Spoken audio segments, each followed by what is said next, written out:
What's up everyone? Welcome back to my YouTube channel. So ngayon, pag-usapan natin kung anong dapat i-offer. Okay? Ang kailangan lang natin i-offer sa ating, kung dagdag pogi points lang naman to sa negosyo natin, especially pag yung hindi service, okay?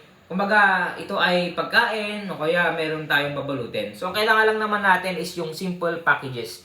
Okay? Simple, maganda yung font size, maganda yung design, okay? Na simple lang.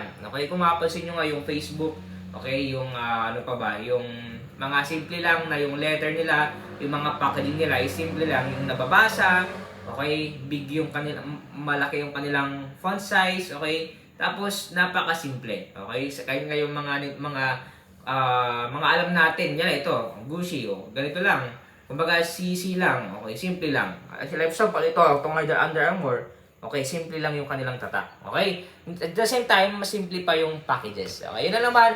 If you want to buy this book, click the Facebook page, official description. Salamat po and God bless.